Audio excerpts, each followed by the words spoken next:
ilé-ẹjọ́ yọ̀ǹda Abba Kyari wọ́n ní kò lẹ́jọ́ jẹ́ lórí àwọn dúkìá tí kò kéde. ilé-ẹjọ́ gíga tó ń jókòó nílùú Àbújá ti wọ́gi lé ẹ̀sùn tí wọ́n mọ̀ kà sí igbákejì kọmíṣánná fún iléeṣẹ́ ọlọ́pàá nígbà kan rí Abba Kyari lẹ́sẹ̀ pé ó mọ̀ kọ̀ láti kéde àwọn dúkìá rẹ̀. bákan náà ni ilé-ẹjọ́ mọ̀ yọ̀ǹda lórí ẹ̀sùn náà. adájọ́ James Omotosho ìmọ̀ ló mọ̀ gbé ìdájọ́ kalẹ̀ lórí ẹ̀sùn 23 tí àjọ tó ń gbógun ti oògùn olóró lórílẹ̀‐èdè Nàìjíríà NDLEA fi kan Abba Kyari.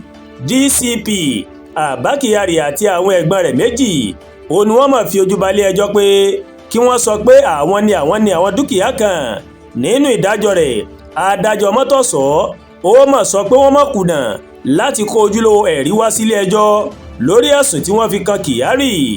ọjọ́ 14 oṣù kejì ọdún 2022 ó ní NDLEA ìmọ̀ ló mọ̀ kéde pé Kyari ó wà ní àhámọ́ òun lórí ẹ̀sùn pé ó ní ìbáṣepọ̀ pẹ̀lú àwọn tó ń ta oògùn olóró.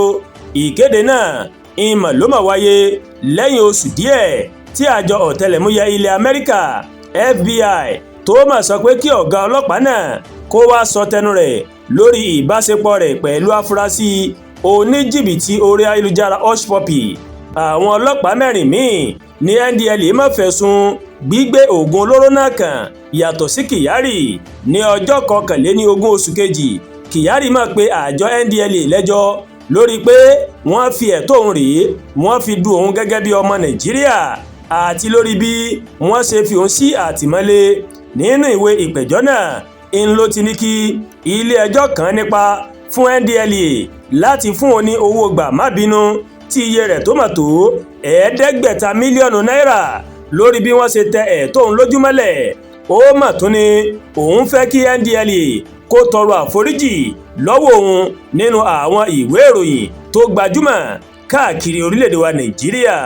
Àdúràgbà Olúwatóyìn ló ń kàròyìn sí létí láti kàn ní Ẹ̀yà Yorùbá World TV. bẹ́ẹ̀ ṣe ń wò wá ẹ máa bá wa like, ẹ máa share, ẹ máa comment. ẹ má tún gbàgbé láti bá wa subscribe sórí YouTube channel wa kí wọ́n bá wa tẹ notification bell láti lè máa mọ àwọn ètò alákòójọ̀kan tó bá ti gorí ìkànnì yìí. ẹ ṣé pọ̀ tẹ́wọ́ wa o a kú iṣẹ́ tàná a kú ọlá Jímọ̀ tòní ọ̀pọ̀ ẹ̀ báyìí lèmi àti yóò ṣe lókè ìpẹ̀rù àmín.